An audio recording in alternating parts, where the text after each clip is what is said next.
Good afternoon. Good afternoon and welcome all of you in today's session. Today we will learn the acute emergency, so acute disease. So I will show you an acute case of appendicitis. So appendix, it is a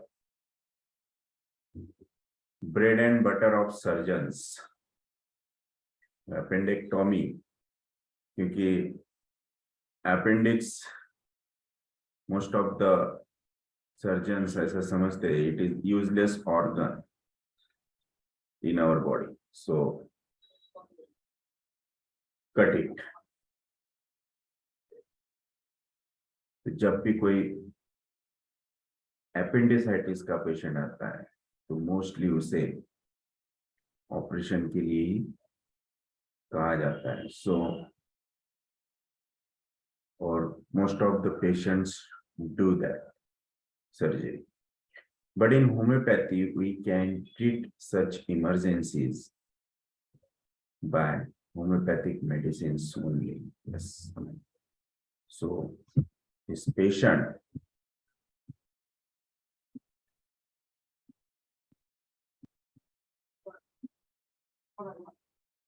can see on the screen a girl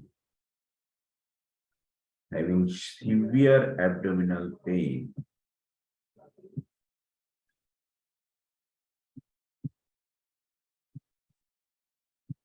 with nausea, vomiting, fever with chills.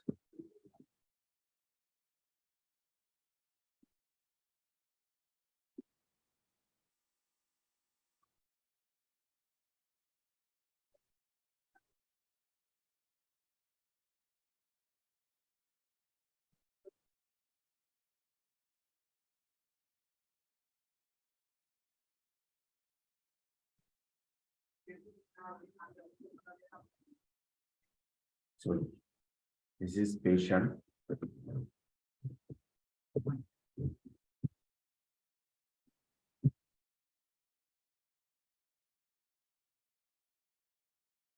(17 years old female. मैं आपको इसका video दिखा देता हूँ. So observe the patient, what he is telling.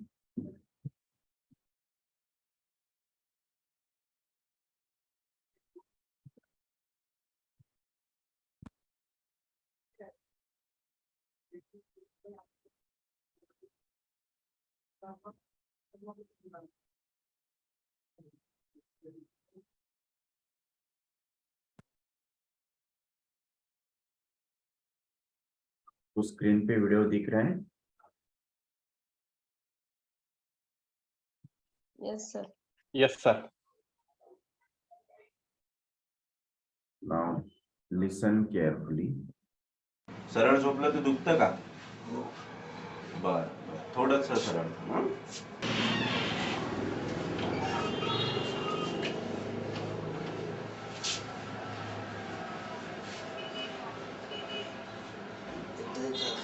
कुठे?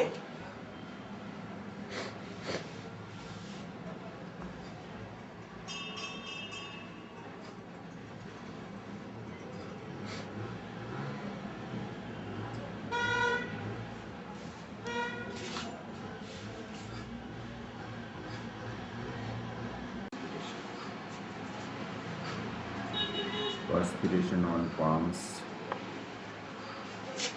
तो हात दाखव पुन्हा तुझं. खूप दुखते? बर बर. मारलं तुला त्याची?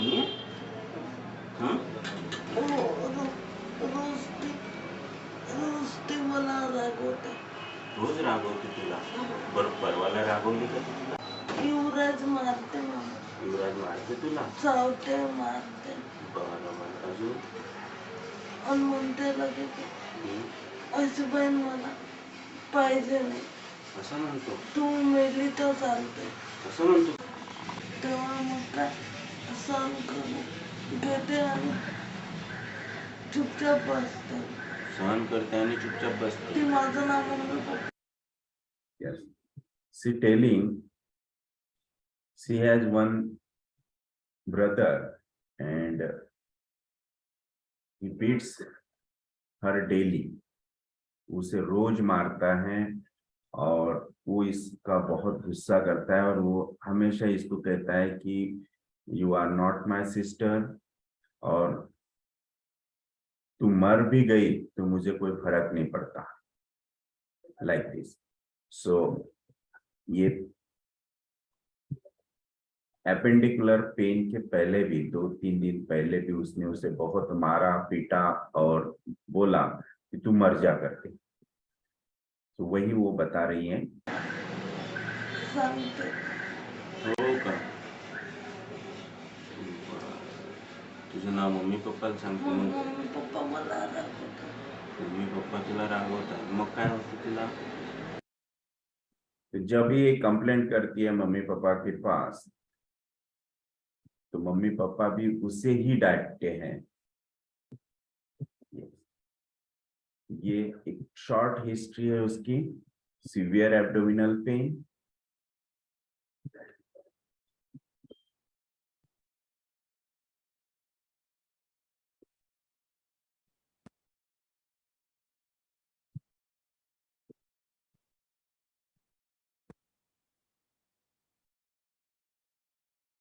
चिक complaint,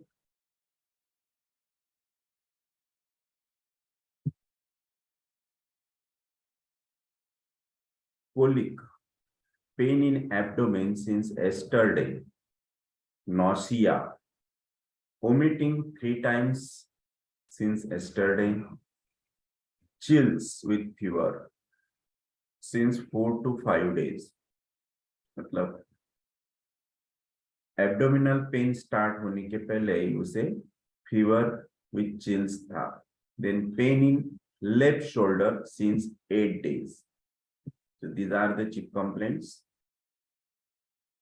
On observation, tenderness at right iliac fossa at McBurney's point, fever 100°F, pulse was 86, BP was 100/70. Profuse perspiration on palms and soles. Better feeling lying on right side. Yes, मतलब जो appendix की side है, right side, lying on that right side feeling better. Lying on affected side feeling better. Yes, desire amusement and weeping. So lying on affected side is important because right side में ही appendix होता है और right side से ही वो अगर सोती है तो उसे पेन कम महसूस होता है. So these are the observations. Now physical generals. She was chilly patient. First was sips of water, small quantity. Then desire oily and spicy things. Aversion for sweets and milk. Stool was normal. Urine was frequent and profuse. It may be due to pain, sleep sound, and perspiration profuse.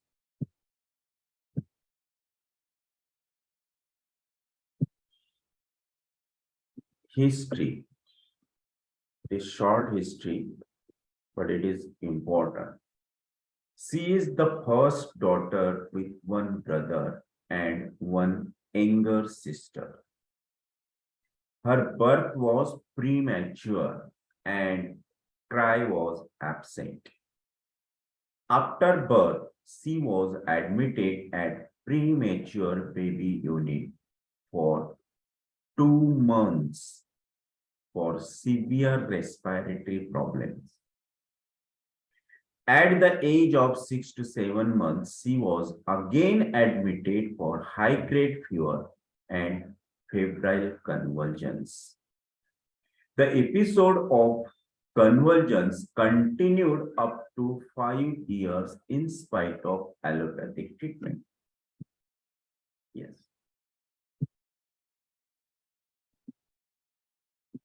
तो आप लोग इसके screenshot निकाल लो history के। ये हमें जब हम फॉलोअप्स पे जाएंगे तो आपको, और जब हम चार्ट एनालिसिस करेंगे तो आपको काम में आएगा। Yes, so this is chief complaint, this is observations, this is physical generals, and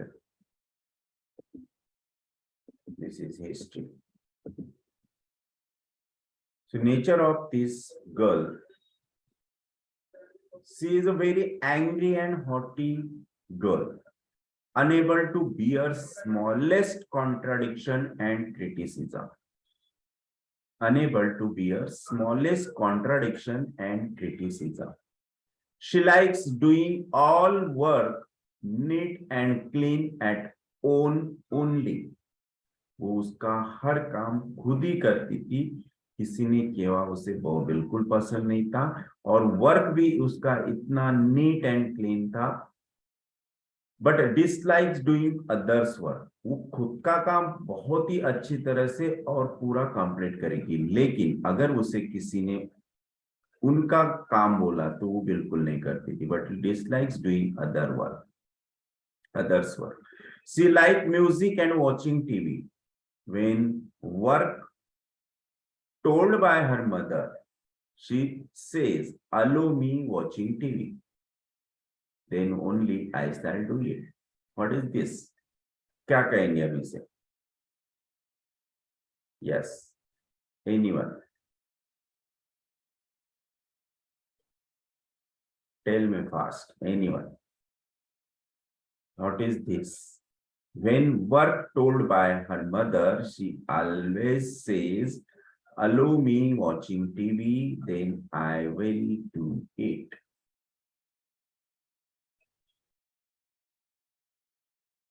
So this is called bargaining. Her brother quarreled with her 5 days before, and he said, "You may die. I have another sister." When she told this incident to her father also scolded her only. She felt very bad about this incident and continuously weeps for 1 hour. She weeps for 1 hour. So USG reports, please correlate clinically for inflammatory bowel pathology in right iliac fossa, otherwise normal study. So the inflammatory pathology was in right iliac fossa, that is clear-cut signs of appendicitis. Now, tell me the activity thermal thrust exists from this flow chart. Yes. तो screen पे आपको flow chart दिख रहा है, acute chart दिख रहा है? Yes or no? No sir. नहीं दिख रहा है।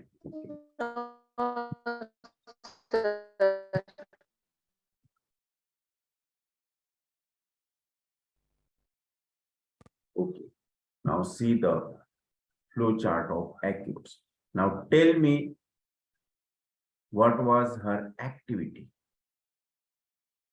Was it dull decrease? Sir. Was it increase or was it no change?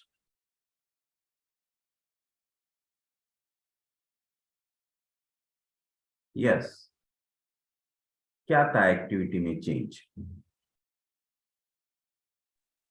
Activity decrease dullness. Increase, sir. Activity decrease dullness, yes. और किसी ने कहा activity increase. Why it was decreased? First, First year. yes. Why it was decreased? किस point पर से आप बोल रहे हैं कि भाई उसकी एक्टिविटी डिक्रीज थी?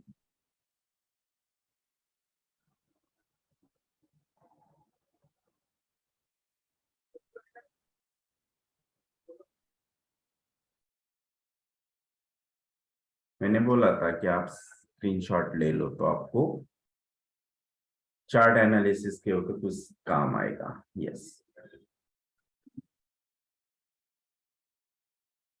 तो एक्टिविटी उसकी डिक्रीज नहीं थी, एक्टिविटी उसकी इंक्रीज थी। यस, वैसे भी बिकॉज ऑफ पेन पेशेंट, कोई भी अपेंडिक्स का पेशेंट इन पेन लेटे हुआ रहेगा, राइट, सोए हुआ रहेगा। सो but she was crying, her anxiety was increased, her anger was increased because of that incident. So the activity mental increased. Hypersensitive. Yes, hypersensitive. तो एक्टिविटी इंक्रीज थी, activity increase में उसकी फिजिकल एक्टिविटी इंक्रीज थी या फिर mental activity? तो it was mental Mental activity. activities. Yes. So mental activity increase, that means mental anxiety. Now, what was thermals? Chilly, sir. She was chilly, yes. And thirst? Thirstless, sips of water. Thirstless. She was thirstless, that is the sips of water. So now see in the chart, flow chart of acute activity increase में mental anxiety में हम जाएंगे chilly में thirstless. So thirstless having 3 remedies: arsenic, Sina and China. So which was her remedy?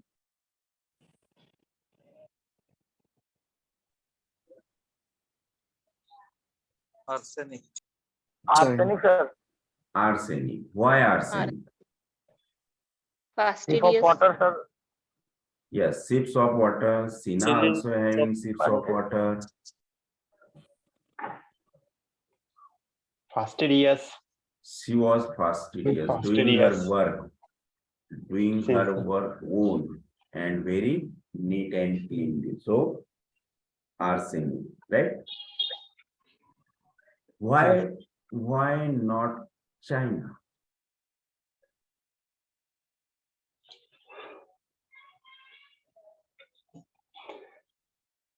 No sensitive to touch. Yes, touch no or sensitive to touch Yes. से वो No sensitivity about touch. Yes.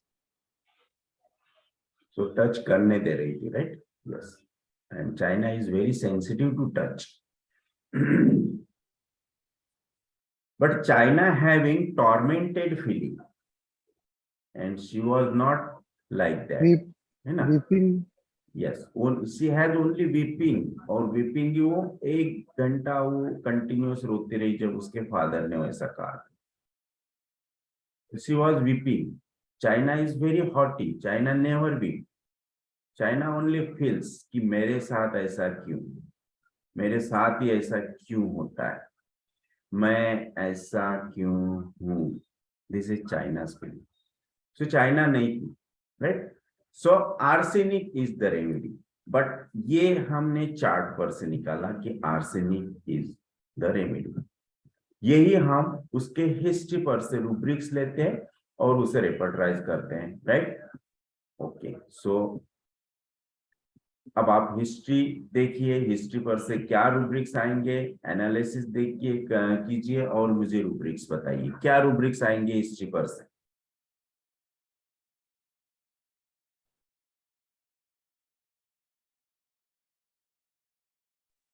element from scorn, sir.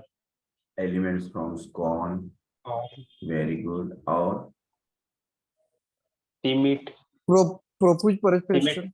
timid, timid, profuse perspiration, और lying ambulation side on painful, lying emulation on right side or painful side. Very good। और Right-sided remedy. right sided remedy, again angry, angry,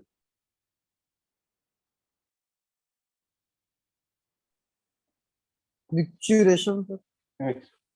profuse micturition, profuse perspiration, yes, fastidious, fastidious। So इतने सारे rubrics हमारे पास है। अब इसमें से which rubrics are important for paper translation?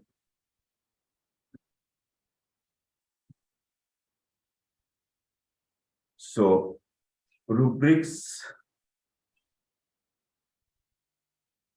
are considered here elements from mortification, elements from mortification, sensitive to criticism, better by lying on right side, chilly patient and thirstless. So these rubrics I was repertorized with this rubric, and what I was got, तो वो remedy हम पहले follow up देखेंगे, उसके बाद मैं बोलूंगा। Okay, so first we will see the follow.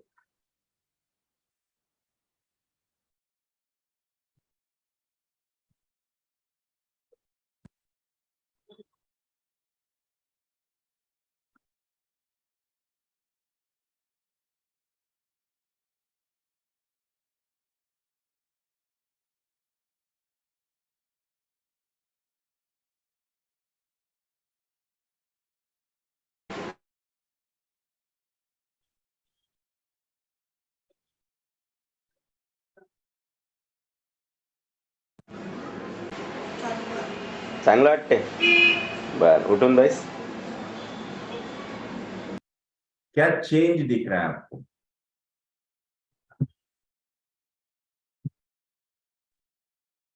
Face expression, yes, है ना? फेस कितना फ्रेश दिख रहा है, स्माइलिंग। स्माइलिंग है, that means feels much better, smiling face. feels better, yes, है ना? First time she was weeping, now she was laughing, smiling. चांगलं वाटते। बर, उठून बैस।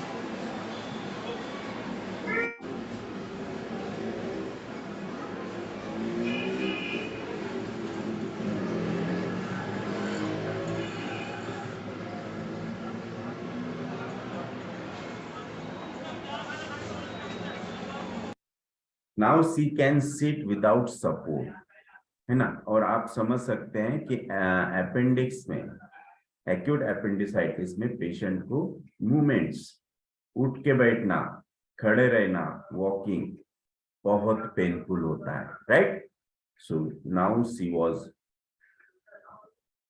Easily move, yes.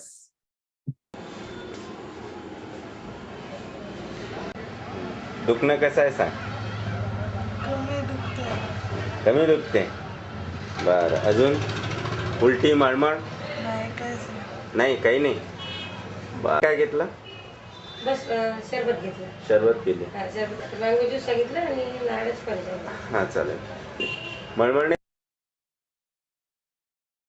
Now she is taking orally, और मोस्टली appendicitis पेशेंट को NBM रखा जाता है ना? यस, बिकॉज पेन के लिए, और वहां पे कुछ ब्लॉक ना हो जाए, इसलिए उसे NBM रखा जाता है। नाउ उसका ओरली स्टार्ट कर दिया और उसने ज्यूस भी दिया। होत ना पोटातलं दुखणं? पोटात नाही दुखत? बरं, अजून अजून काही नाही. काही नाही? बरं, आता घरी जायचं बस. घरी जायचं आहे का? केव्हा? आज? बरं, चांगलं वाटतंय? Now today this is second day follow and she wants to discharge from that hospital. तो इसकी शॉर्ट हिस्ट्री ऐसी थी कि एक्चुअली इसे एबनॉर्मल चाइल्ड डायग्नोज किया था चाइल्डहुड में। उसके बाद उसके पैर की 2 बार सर्जरी हो चुकी है। जो CTE होता है ना, तो वो उसके पैर में प्रॉब्लम था, उसके लिए उसकी 2 बार सर्जरी हो चुकी है। और अभी अपेंडिक्स के लिए ये जो अपेंडिक्स का पेन उसे हुआ, उसके लिए एडमिट किया एक सर्जन, वेल नोन सर्जन के पास, अकोला के फेमस सर्जन के पास।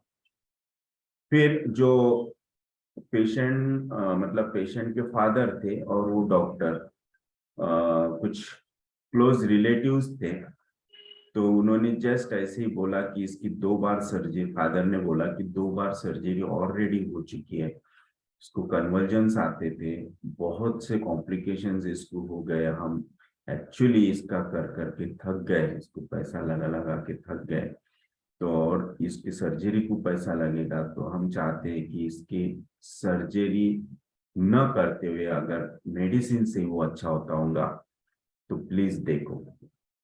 तो उन्होंने कहा कि it is not possible with medicine, surgery करना ही पड़ेगा। अभी वो सबसाइड भी कर दिया थ्रू एंटीबायोटिक्स, तो आपको कुछ दिन बाद सर्जरी करनी ही पड़ेगी। फिर उन्हें कहीं से कांटेक्ट मिला, कहीं से कोई किसी ने बताया कि आप होम्योपैथी लेके देखो तो शायद इसकी सर्जरी बच जाए। फिर उन्होंने मुझसे कांटेक्ट किया कि ऐसा ऐसा पेशेंट है, सर्जरी प्लान हो चुकी है, एनेस्थेटिक का भी अपॉइंटमेंट लिया गया और ये 12 बजे दोपहर में सर्जरी होने वाली है। तो उसके पहले, मतलब 12 बजे के पहले आप कुछ कर सकते क्या? और मुझे कॉल आया सुबह 9 बजे। फिर मैंने बोला 3 घंटे हैं, 3 घंटे में से 1 घंटा हिस्ट्री में गया, 2 घंटे में कुछ करना है चमत्कार, है ना, ऊपर लटकती तलवार।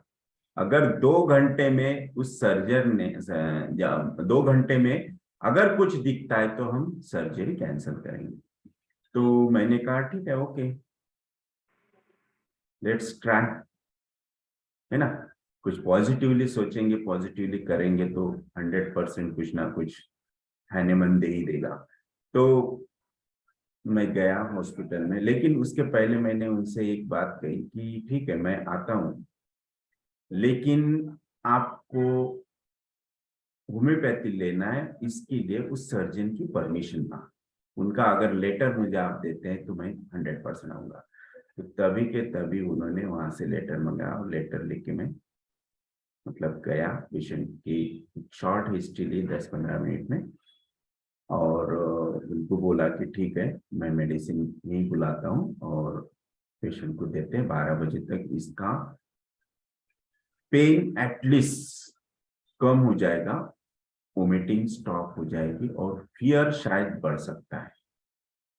तो अगर फीवर बढ़ सकता है, अगर फीवर बढ़ता है तो कुछ भी करना नहीं, ये 100% ओके हो जाएगा। तो सर्जन बोले कि no, this is wrong, fever बढ़ रहा बोले तो बोले इसका इन्फेक्शन बढ़ रहा है, हम ये कभी अलो नहीं करेंगे कि अगर फीवर बढ़ता है तो सर्जरी नहीं करना, अगर उसका फीवर बढ़ता है तो हम सर्जरी को ले लेंगे।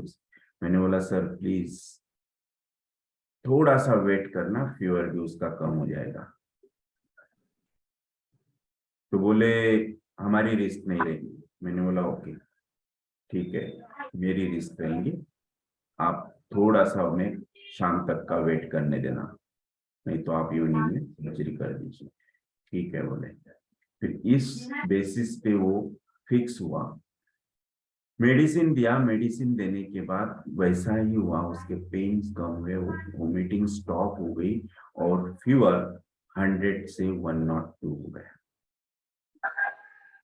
फिर उसे कोरस्पॉन्डिंग करके फीवर कम हो गया, शाम को वो ऐसे मतलब एब्सोल्युटली नॉर्मल, पेन एकदम totally come, no vomiting, no fever.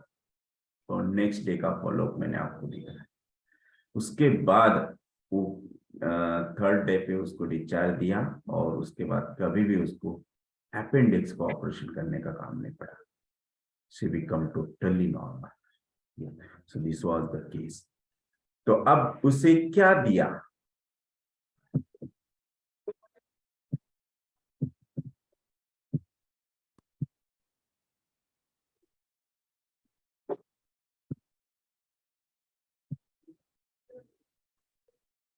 So elements from mortification, humiliation, sensitive reprimand, criticism, reproach, and lying emulation side on right. So arsenic, calcrea, natrium mure, and pulsatilla. Natrium mure and pulsatilla is hot remedies, and arsenic and calcrea is chilly. Calcrea carb is thirsty, arsenic is thirstless. So from the acute chart, the remedy was arsenic, and on repertorization, the remedy is arsenic. So दोनों तरफ से ये confirm हो गया, arsenic was the drug. Arsenic 200 single dose was given at 10 AM and 12 AM पे उसका fever बढ़ गया. So this was very excellent follow, और जैसा बोला वैसा ही follow हुआ. After that, that surgeon become very nervous. और उसके बाद उन्होंने आज तक मेरे से कभी बात नहीं किया. बहुत बार हम मिले, मतलब कुछ फंक्शंस में, लेकिन कभी उन्होंने बात नहीं किया. Yes. So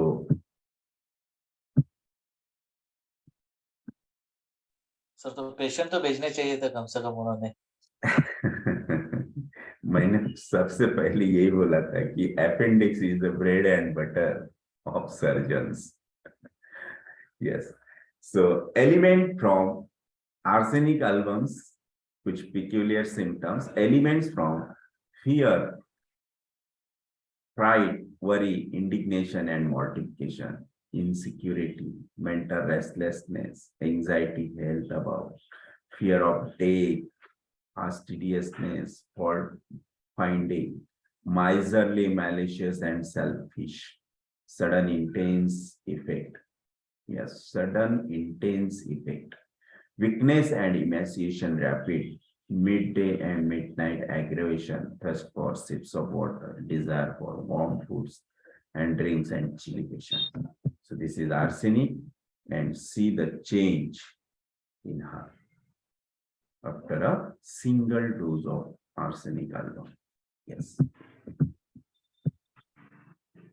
The potency 200. Yes, potency was 200. Okay, sir. Sir mental anxiety कैसे लिए सर? मेंटल एंजाइटी, उसे जो प्रॉब्लम हुआ था आफ्टर दैट इंसिडेंस, और वो 1 घंटा तक रोई थी. That is the mental restlessness, mental activity increase. Yes, और मेंटल एक्टिविटी इंक्रीज में सर ने उसे मेंटल एंजाइटी कहा है चार्ट में, राइट?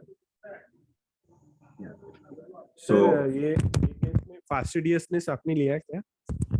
नहीं, फास्टिडियसनेस लिया नहीं उसका. Okay sir. Fastidiousness it is a disposition ना, chronic okay sir. Genetic disposition. Fastidiousness आप मेडिसिन कंफर्म करने के लिए यूज कर सकते हैं. एक्यूट में हम उसका जेनेटिक ट्रेट नहीं ले सकते, हमें जो प्रेजेंट दिख रहा है वो कंसिडर करना है. उसमें प्रेजेंट क्या था, मॉर्टिफिकेशन, ह्यूमिलिएशन, जो उसका भाई उसे हर बार ह्यूमिलिएट कर रहा था, है ना? Yes. Then lying on right side is better feeling, वो लिया। सो जो प्रेजेंट है वो हमें करना है, क्योंकि हमें उस कंडीशन से उसे निकालना होता है। और ऐसे कंडीशन जो मतलब ऐसे टाइम पे जहां हम हर तरह से बंधे जाते हैं, क्या करे क्या ना करे, ऐसी पोजीशन होती है, तो हमारा व्यू यही होना चाहिए कि हमें सबसे पहले अभी इस कंडीशन से हमें उसे निकालना है, बस। Yes Sir, sip of water thirsty में आता है कि थर्स्टलेस में आता है? Sips of water, it is thirstless. Okay yes sir, emotional pathology. Yes, pardon. Sir, emotional pathology.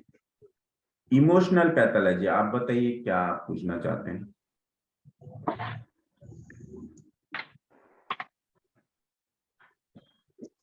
आपका क्वेश्चन ही नहीं समझा मुझे। इमोशनल पैथोलॉजी मतलब क्या Sir, पूछना? sir, yakut appendicitis की emotional pathology क्या होगी? हाँ, यस, ऐसा पूछे कि कॉन्फ्लिक्ट क्या है, राइट? तो अपेंडिसाइटिस का कॉम्प्लेक्स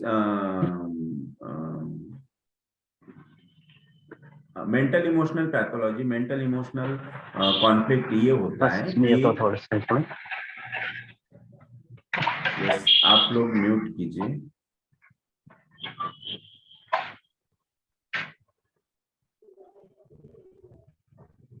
तो मेंटल इमोशनल पैथोलॉजी और मेंटल इमोशनल कॉन्फ्लिक्ट एपेंडिसाइटिस का ये होता है कि कॉरल्स और any mental upsets in the family members, in between the family members, mostly parents and children.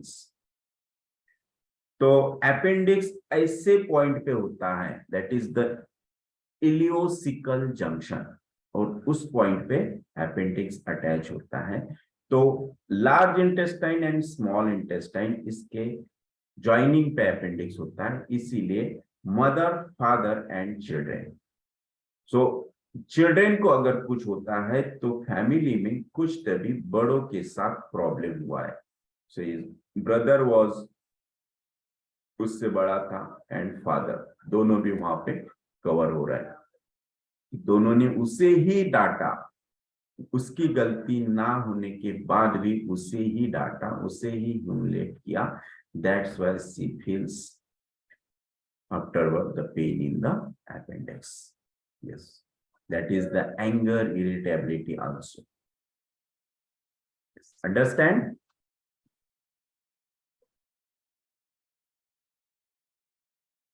Yes, hello. Yes, sir. Am I right or not? Are you satisfied or not? Yes, sir. Yes, sir. Yes. Yes, sir. Yes. So sir अगर बड़ों में होता है तो? same. The positive factor remains same.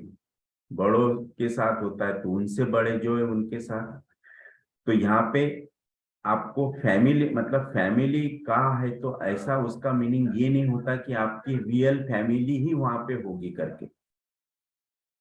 Family मतलब उसके पीछे की अटैचमेंट देखो, आप फीलिंग देखो, इमोशन देखो कि आप किसे अपनी फैमिली कहते हैं। अगर कोई होगा जो अपना जो भी ग्रुप है, फ्रेंड सर्कल है, या फिर आपके जो कलीग्स है, या फिर आपके नेबरर्स है, या फिर आपका ऑफिस स्टाफ है, या कोई कॉलेज स्टूडेंट्स होंगे तो कॉलेज के जो भी उसके टीचर्स होते हैं, लेक्चरर्स होते हैं, स्टूडेंट होते हैं, उनको वो अपनी family like a family treat करता है। तो वहां पे अगर कुछ होता है तो भी वो एज अ फैमिली कंसिडर होगा। जरूरी नहीं कि आपकी 5 लोगों की 4 लोगों की रियल फैमिली में ही प्रॉब्लम हुआ हो। यहाँ पे वो इमोशन देखना पड़ेगा, वो फीलिंग, वो अटैचमेंट देखनी पड़ेगी कि ये एज अ फैमिली किसे ट्रीट करता है। yes. तो कोई अगर सर्विसमैन भी है जो जॉब करता है और अपने ऑफिस में बहुत ही फैमिलियर एटमॉस्फियर है और अचानक बॉस के साथ कुछ हो जाता है, तो ये प्रॉब्लम क्रिएट हो सकता है।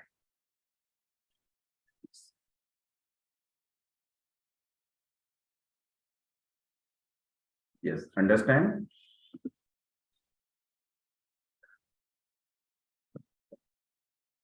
Yes, sir.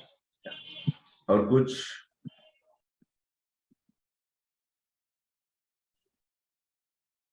साउंड नहीं था? हाँ सर। हाँ ना? हाँ सर। या डॉक्टर अरविंद मस्के ने मैसेज डाला है कि नो साउंड।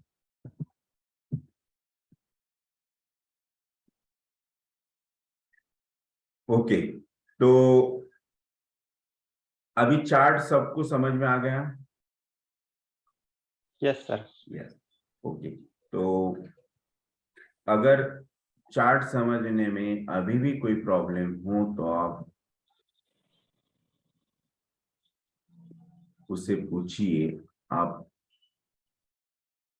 ऐसा नहीं है कि समझ में नहीं आ रहा तो धीरे धीरे समझ जाएगा, नहीं, समझ में आने को ही होना। अगर आप लोग, कोई लोग, कुछ लोग इसमें नए हैं जो प्रोडक्टिव होम्योपैथी फॉलो नहीं करते थे और अभी अभी ज्वाइन हुए हैं, जिन्होंने अभी कोई किताबें नहीं पढ़ी, कुछ अभी तक प्रोडक्टिव का कोई प्रैक्टिस नहीं किया, तो अगर आप लोगों को इस थ्योरी को, प्रोडक्टिव होम्योपैथी के थ्योरी को समझने में कुछ दिक्कत जा रही होगी तो आप पूछिए।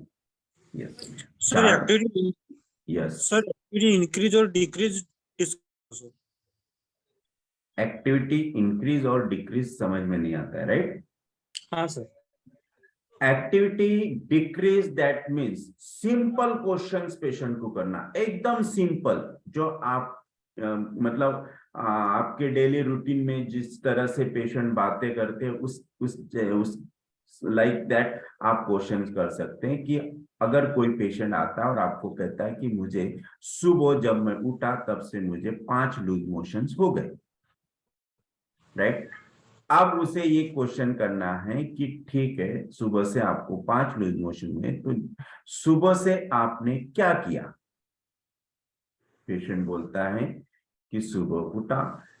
अब आपको ये क्वेश्चन करने के बाद उसका डिटेल में लो कि सुबह उठने के बाद आपने क्या किया अभी तक।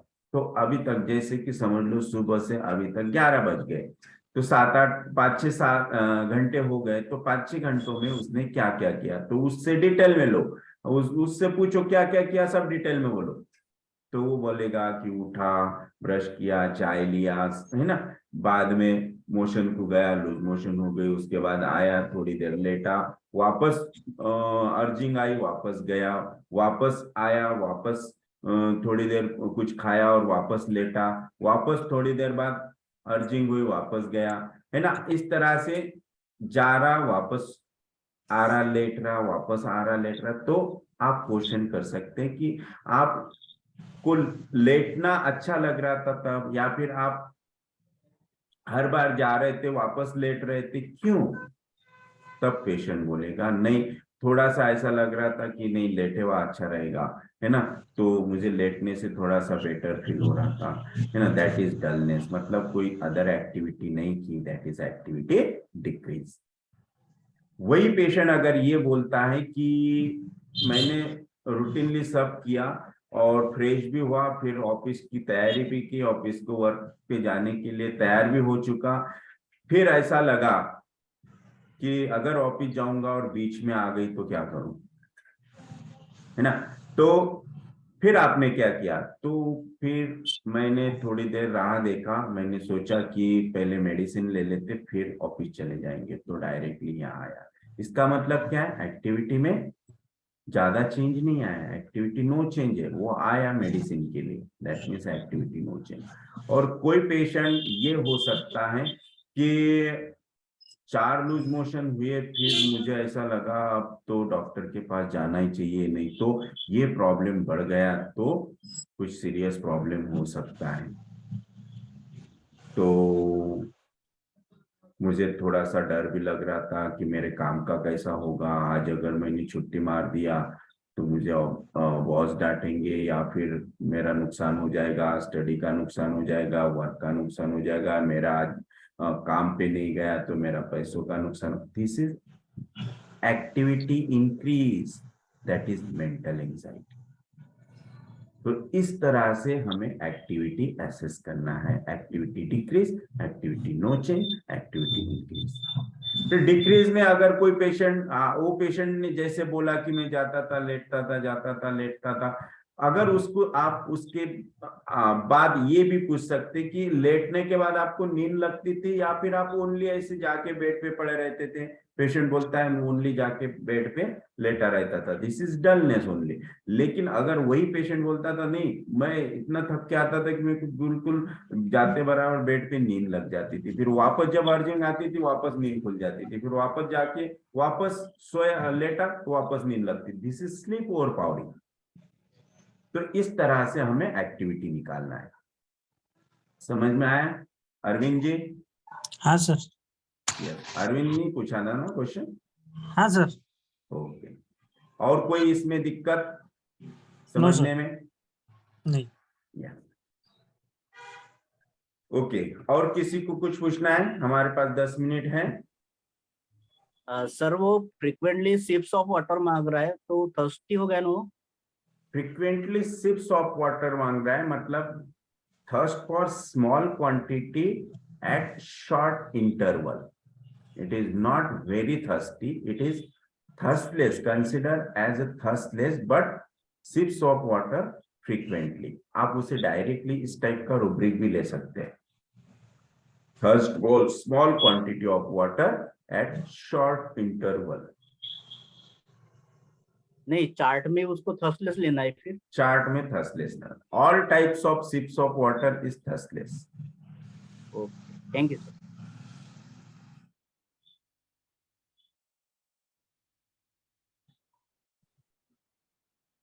Yes, any question?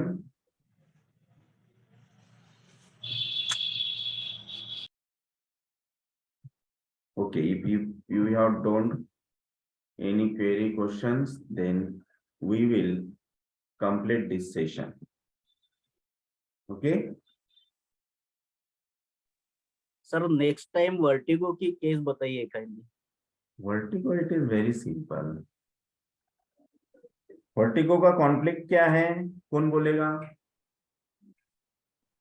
वर्टिगो का कॉन्फ्लिक्ट क्या है?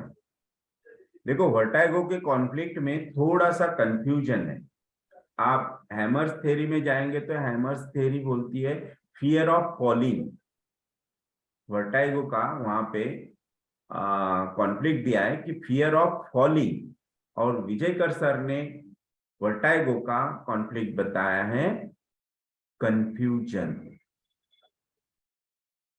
तो थोड़ा सा कॉन्फ्लिक्ट निकालने में थोड़ा प्रॉब्लम जा सकता है कि फियर ऑफ फॉलिंग कंसिडर करना है या फिर कंफ्यूजन कंसिडर करना है। तो देखो, फियर ऑफ फॉलिंग का मतलब यहाँ पे आप वर्ड टू वर्ड मत लीजिए। वहां पे आप जैसे कि फियर ऑफ फॉलिंग, डरने का डर लगना, गिरने का डर लगना।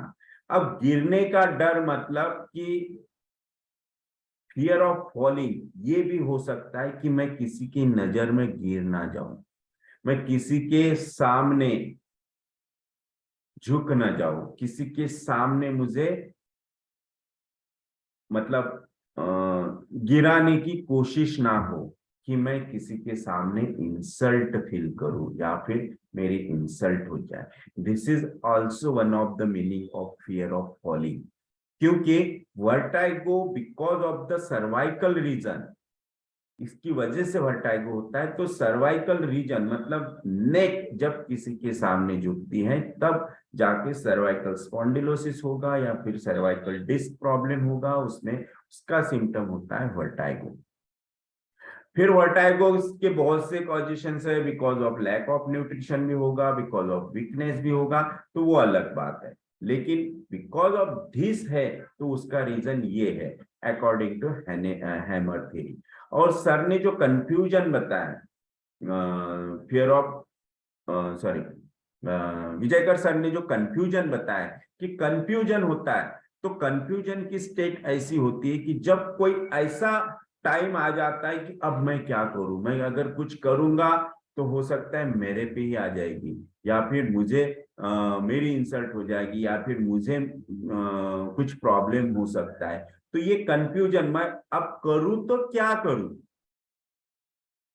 तब कंफ्यूजन फील हो रहा है, तो it is also because of नहीं, because of cervical region. So this is the conflict of vertigo. तो इसमें से आप ढूंढो क्या लग रहा है क्या नहीं, और वो एक सिम्टम है, it is not a disease, it is symptom. So ये सिम्टम्स निकालना बहुत इजी बात है, बहुत ही सिंपल है। यस, अगर राइट रूब्रिक्स लिए, राइट मेडिसिन सिलेक्शन हुआ, तो वर्टाइगो इजीली चले जाएगा। और सर्वाइकल स्पॉन्डिलोसिस में तो ये हम इस वर्टाइगो सिम्टम्स को इम्पोर्टेंस भी नहीं देते हैं, हम मोस्टली उसे जीसीएस देके उस जो भी लीजन्स हैं वहां पे सर्वाइकल डिस्क के उसके निकाल देते हैं। Yes, so understand? Yes sir, thank you. Yes, thank you sir. Hello sir. या सर अभी somewhere covid cases has been now been rising, अभी ऐसा कुछ चल रहा है, people are now getting again. Is it real fact और not? वो सब अभी डाइजी है। Yes. बहुत सारा ओपिनियंस आर देयर, बट हम लोग के लिए इम्पोर्टेंट सर ये पूछना मुझे ये है कि अभी फियर का माहौल तैयार हो रहा है, तो there are some patients who are coming with again anxiety, fear, fry, तो ऐसे इसमें कौन सा रेमेडीज मतलब we should keep in mind? Board लगा दो, यहाँ कोरोना की मेडिसिन मिलेगी। Yeah, that's true, but which one? Give the SL. Okay. Give the SL, yes. क्योंकि अभी जो उसकी इंटेंसिटी होगी वो उतनी नहीं होगी जितनी पहले थी, राइट? Yes, but fright तो है। उसको फ्राइड भी बहुत बहुत मिनिमम फ्राइट होगी, वो जो पहला इम्पैक्ट था वो नहीं रहेगा। थोड़ा सा सिंपल कुछ हो सकता है, जहां जिसके गांव में, घर में, आजू बाजू में, रिलेटिव्स में कुछ अगर एक दो केस हो गई तो थोड़ा सा फियर फ्राइट एटमॉस्फेयर हो सकता है, लेकिन वो उतना उसका इंटेंस नहीं रहेगा या फिर सीवियर नहीं रहेगा। इसलिए only give the SL and increase the immunity और strength of patient's mind. Yes, sir. ये रेमेडी है और इससे आपको नहीं होगा। 100% आप ऐसा बोलो कि इससे नहीं होगा, तो अल्टीमेटली उसका फियर चले जाएगा कि नहीं आया मेडिसिन। कल एक पेशेंट आया था, he was seeing all corona news again and again, तो उसको पाल्पिटेशन शुरू हो गया है, फीवर आया, you know, this patients are, some patients are, you know, getting wrong symptoms. तो ऐसे सिम्टम्स को सिम्टम्स लेके ही प्रिस्क्राइब करो, don't give blindly. Okay. Take the symptom, that is the वो पेशेंट आया, उसकी इतनी एंजाइटी इंक्रीज दी, तो एंजाइटी एक्सैगरेटेड आप ले सकते हैं, डेलिरियम एंजियस ले सकते हैं, लाइक दिस। एंजाइटी हाइपोकॉन्ड्रियकल ले सकते हैं, एंजाइटी ट्राइफल्स ले सकते हैं, elements from anxiety about health ले सकते हैं। Alright. और ऐसा लेके और कुछ उसके थर्मल थर्स्ट देख के, कुछ और डिस्पोजिशंस डाल के, उसके कुछ मेंटल सिम्टम डाल के आप उसकी रेमेडी निकालिए। लेकिन ब्लाइंडली कि अभी ये चलेगा, आर्सेनिक चलेगा, अभी ब्रायोनिया चलेगा, अभी रस्टॉक चलेगा, नक्समिक, ऐसा नहीं। Okay. Yes, go scientifically, go with repertorisation, right? First, collect the symptoms and afterward prescribe.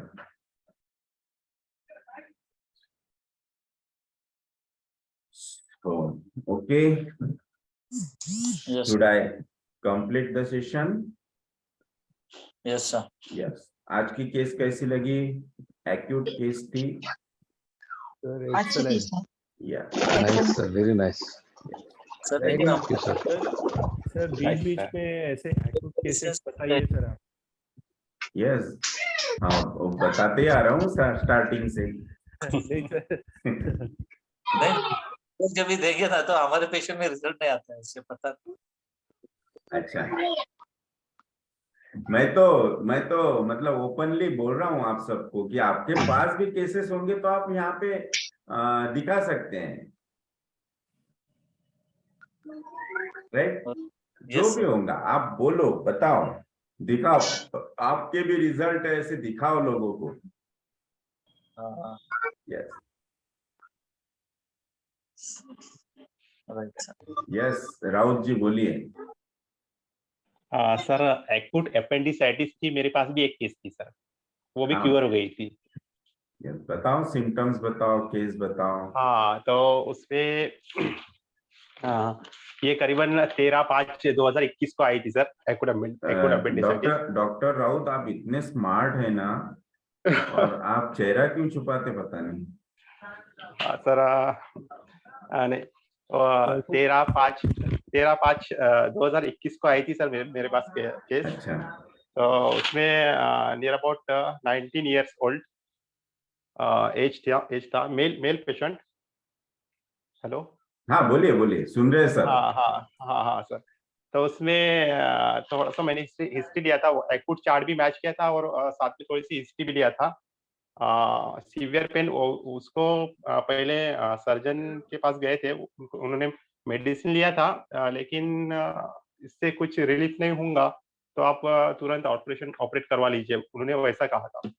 फिर उनकी जो माँ थी वो मेरे पास पेशेंट थे, तो उन्होंने मुझे पूछा था कि फिर एक बार मैंने बोला था कि आके दिखाइए, थोड़ा सा रिजल्ट नहीं आया, फिर आप करवा लीजिए बोला ऑपरेट। तो सीवियर पेन था, नौशिया सीवियर, वो बैठ भी नहीं सकता था। तो थोड़ी बहुत हिस्ट्री लिया था मैंने, तो उसको कॉज वगैरह निकालने की थोड़ी बहुत कोशिश किया था कि ऐसा क्यों हुआ कि आप यानी एकदम से ऐसे कैसे आया। तो उसने फिर मुझे बताया था, थोड़ी चाइल्डहुड हिस्ट्री भी लिया था मैंने, टॉक टू इंडिस्पोज, इंट्रोवर्टेड था, टीमिड था, इंटेलेक्चुअल था, मेमोरी ऍक्टिव्ह थी उसकी, असं नाही का, सर्वांचे वाढदिवस प्रसंग सगळे आठवतात म्हणे, असं नाही का. आणि त्याला एकट्यात रडायची सवय आहे म्हणे, लहानपणी कोणी काही असं आणि कोणी काही म्हटलं तर राग स्वतःवर काढायचा, सेल्फ इंजुरी, एंगर इझिली असा. माझे प्रॉब्लेम लोकांना शेअर करावंसं नाही वाटत म्हणे, असं नाही का. आणि पूर्वी थोडासा डेंजर होता, मारापिट्या करायचा 10वी पर्यंत असताना थोडासा, आणि सेन्सिटिव्ह टू रूडनेस, सहन होत नाही म्हणे कोणी रूडली बोललं तर. असं असं ग्रास्पिंग पॉवर खूप चांगला होता त्याचा. पॉलिटिक्स मध्ये जास्त इंटरेस्ट आहे म्हणे, असं नाही का. सिच्युएशन एकटा हँडल नाही करू शकत म्हणे कुठलीही कोणती, आणि असं नाही का. असं आहे. आणि माझ्याकडे लक्ष नाही देत माझी मम्मी, असं म्हणायचा तो. सन्मान खंत वाटायची, जितके प्रसंग त्या प्रसंगामध्ये साथ नव्हता असं. हां, म्हणजे सर्व असं मम्मी त्याची आई त्याच्याकडे लक्ष नाही देत, असं त्याचं फिलिंग वाटायचं. जसं लहानपणी त्याला सपोर्टची आवश्यकता वाटायची, नीट सपोर्ट. म्हणजे नीट सपोर्ट, एन्करेजमेंट जे राहते ते नाही मिळालं, असं म्हणायचा तो. चेस वगैरे चांगला खेळायचा तो, चांगला. खूप जण सांगायचे नागपूरला पाठवा वगैरे चेसमध्ये वगैरे. लाईफमध्ये चेसचा हे बनायची त्याची इच्छा होती, पण ते विदाऊट सपोर्टमुळे राहून गेलं, असं म्हणायचं तो. मग हे असं मग त्याला कोविड 29 तारखेला घरात 2 डेथ झाल्या म्हणे, 29 तारखेला. कोविडचाच माहोल होता. माझे आत्याचे जावई, तेव्हापासून त्याला झोप नव्हतं लागत. तर का बरं असं झालं? मनासारखं नाही झालं म्हणे. आत्याचे जावई ला लवकर ॲडमिट करायचं होतं. तर त्यांना कोविडमध्ये जसं आता रामदेव बाबांना असं ते जे मेडिसिन्स वगैरे दिले आहेत, त्याच्याने ठीक होऊन जाईल असं तसं नाही का. त्यांनी चांगले एसबीआय बँकेचे मॅनेजर होते त्याचे. हे तरी पण त्यांना घरीच ठेवलं होतं. कुठलंही मेडिसिन न देता नाही का. तर त्यांची डेथ झाली. त्याला खूप संताप आला. खूप संताप आला होता. भावूक झालो होतो.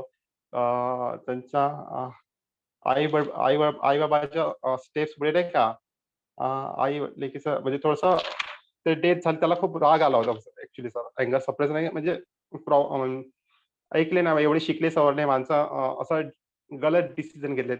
कुठलीही ट्रीटमेंट न करता डेथ झाली होती. तर ते अँगर सप्रेस वगैरे घेतलं होतं सर. डल, हॉट आणि थ्रस्टलेस असं ॲक्यूटमध्ये बघितलं होतं. आणि डिझायर फॉर वार्म फूड होतं आणि रुब्रिक थोडे घेतले, अँगर suppress, element from अँगर suppress, element from अँगर वेक्सेशन, inflammation, अपेंडिसायटिस हे पण घेतलं होतं, टिमिडिटी घेतलं होतं, ट्रसलेस घेतलं होतं, राईट साइडेड हे रुब्रिक घेतले ते हॉट होतं सर आणि लायकोपडे प्रिस्क्राईब केलं होतं. दुसऱ्या दिवशी सर एकदम बढिया झाला sir. Very nice. Second day Yes, very nice, very nice. Excellent result. तर Yes, असं होतं सर. थोडी कोशिश केलं होतं सर, असं नाही का? very nice, very nice. Right. तो बहुत बहुत बढ़िया रिजल्ट, बहुत बढ़िया. ऐसे ही रिजल्ट अगर और भी किसी के हैं तो आप शॉर्टली यहाँ प्रेजेंट कर सकते हैं, बता सकते हैं, ताकि और भी हमारे जो डॉक्टर्स हैं उनका करेज बढ़े कि these are very simple cases. हमारे लिए तो बहुत ही सिंपल केसेस हो जाते हैं होम्योपैथी के लिए, और चुटकी में सॉल्व हो जाते हैं cases if your approach will be correct. आप जो अप्रोच ले रहे हो अगर करेक्ट है तो इजीली सॉल्व हो जाते हैं केसेस. यस, ऐसे ही आज एक देखो एक केस आई मेरे पास जो डायबिटीज, देन हियरिंग लॉस, और the main symptom is renal failure. Both renal failure की केस थी और उनका स्ट्रॉन्ग सिम्टम था dreams of dead persons. Dreams of dead persons, continuously daily dreams of dead person, and dead persons में only relatives, कभी माँ, कभी भाई, कभी पिताजी, जो रिलेटिव्स हैं उनके ही सपने आते जो डेड हुए हैं. तो उस पेशेंट में देखो ये सिम्टम लिया dreams of dead person, then inflammation chronic parenchymatous renal में, किडनी में, ये रूब्रिक है ये. और दूसरा एक इंटरस्टिशियल इन्फ्लामेशन क्रॉनिक इंटरस्टिशियल, ये 3 रूब्रिक. और एक रूब्रिक मतलब ये 3 पर से एक ही मेडिसिन आई, दैट मेडिसिन वाज फेरम. अब फेरम आने के बाद जब मैंने फेरम पढ़ा तो मुझे फेरम बिल्कुल नहीं लगा. फेरम कैसे हो सकता है? Ferrum it is acute remedy, chronic में कैसी हो सकती है? फिर मैंने सोचा कि जरूर इसके साथ कुछ तभी क्रॉनिक रेमेडी होनी चाहिए, दैट इज द एंटीसोरिक, तभी फेरम वर्क करेगा वहां.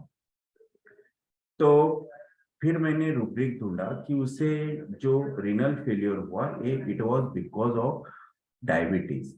इतना क्रॉनिक, बहुत दिन से डायबिटीज है और 3 बार दिन में इंसुलिन लेता है.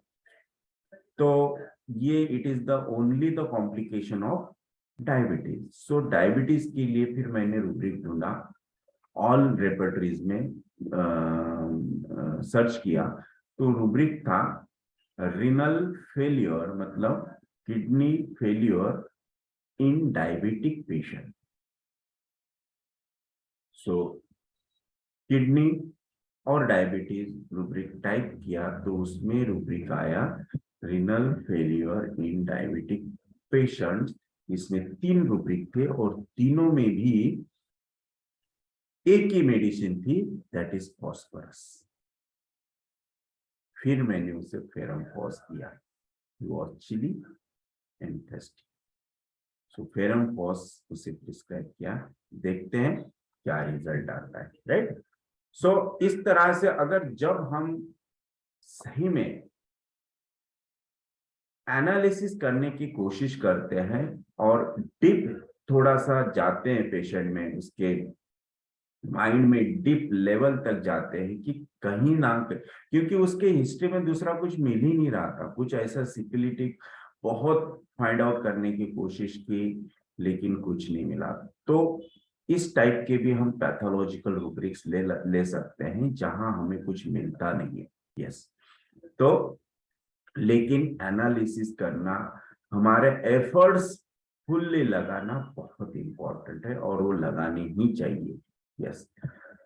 तो I think time is over and मुझे ऐसा लगता है कि बहुत कुछ आज हमने सीखा है अगर आप लोग इसे नोट डाउन करते हैं, हमेशा इसे पढ़ते हैं, रिवाइज करते हैं, देखते हैं और अप्लाई करते हैं अपने पेशेंट्स में, तो 100% आपका नॉलेज भी बढ़ेगा, आपका एक्सपीरियंस भी बढ़ेगा, आपकी रिजल्ट भी बढ़ेंगे और definitely I will say that आपके पेशेंट भी बढ़ेंगे। So thank you very much.